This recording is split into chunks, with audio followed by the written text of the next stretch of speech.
Dari sahabat Syaddad bin Aus. Syaddad bin Aus radhiyallahu taala anhu ani Nabi sallallahu alaihi wasallam qala, dari Rasulullah sallallahu alaihi wasallam bahwasanya beliau bersabda, al-kayyisu man dana nafsahu. Ya. Al-kayyisu man dana nafsahu wa amila lima ba'dal maut wal ajizu man atba'a nafsahu hawaha wa tamanna 'ala Allahil amani. Rasulullah bersabda, al-kayyisu man dana nafsah. Orang yang cerdas, orang yang pintar itu adalah orang yang selalu mengintrospeksi dirinya, memuhasabah dirinya, menghitung-hitung dirinya dan perbuatan yang dia lakukan. Wa amila lima ba'dal maut.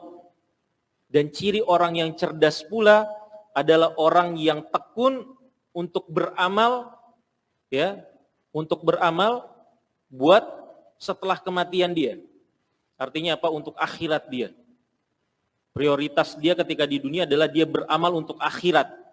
Itu orang yang cerdas. Ya.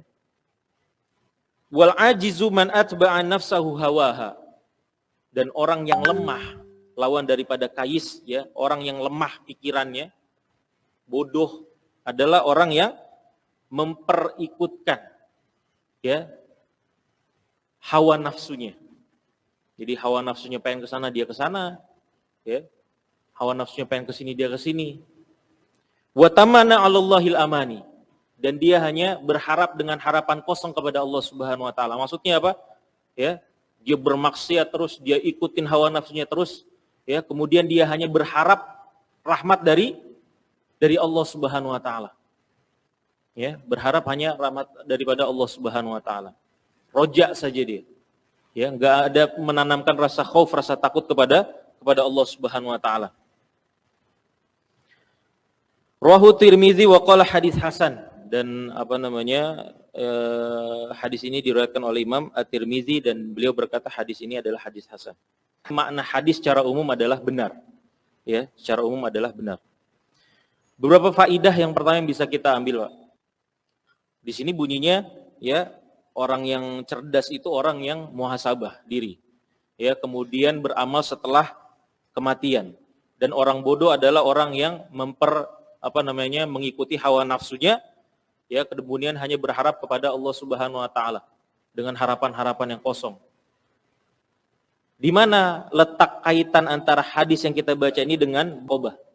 Sementara muraqabah itu apa? Kesadaran dalam diri seorang muslim, mukmin, orang beriman bahwa Allah Subhanahu wa taala selalu mengawasi dia. Ya, apa kaitannya?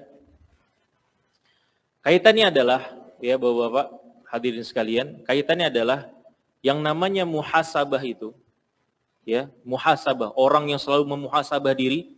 Muhasabah di sini adalah buah daripada muraqabatullah. Ya. Muraqabah ini punya banyak manfaat, punya banyak buah yang ketika seorang mukmin ini menumbuhkan sifat muraqabatullah di dalam hatinya, ada kemanfaatan-kemanfaatan yang akan dia dapat. Dan yang salah satu paling besar kemanfaatan tersebut adalah orang ini akan selalu muhasabah diri. Ya, dia hitung-hitung dirinya. Muhasabah itu kita menghitung-hitung diri kita. Ya. Hisab. Ya, itu hisab. Kalau kita lebih familiar di telinga kita, hisab. Ya, kita menghitung-hitung, muhasabah. Ya, muhasabah. Diriwayatkan oleh Imam Ahmad dari Umar bin Khattab radhiyallahu taala anhu, beliau berkata, hasibu anfusakum qabla an tuhasabu. Ya, hisablah diri kalian sebelum kalian nanti dihisab di akhirat. Artinya hisab diri kalian di dunia. Diri kalian sendiri yang menghitung-hitung. Ya, dosa kita apa, seperti apa. Al-muraqabah ini, Pak, al-muraqabah disebut oleh para ulama sebagai kepribadian yang hilang di tengah kaum muslimin. Dan muhasabah, ya, salah satu buah terbesar daripada muraqabah ini adalah al-ibadah al-mafqudah. Disebutkan oleh para ulama ibadah yang hilang juga dari kaum muslimin. Di sini siapa yang biasa muhasabah? Ya. Yang biasa muhasabah sebelum dia tidur, hitung-hitung seharian ini bikin salah apa saja. Ya. Merenungi nih dirinya. Entah frekuensinya semana, yang penting muhasabah. Sebanyak apa dari kita yang punya kebiasaan seperti itu, hitung-hitung. Ya. Padahal muhasabah ini salah satu kebiasaannya ya orang-orang soleh terdahulu. Umar bin Khattab dalam sebuah riwayat ya, beliau dalam sehari itu lebih dari sekali muhasabah diri.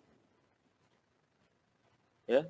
Sebagian salaf ada yang sebelum dia tidur dia merenung apa saja kesalahan yang dia buat. Ya, dia berbuat apa saja kepada orang lain. Maka dia apa? Keesokan harinya dia perbaiki itu semua.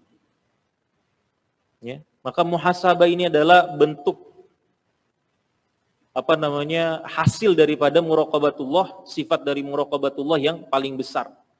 Ya, maka kita harus praktekkan ini, Pak. Ya, kita harus praktekkan ini.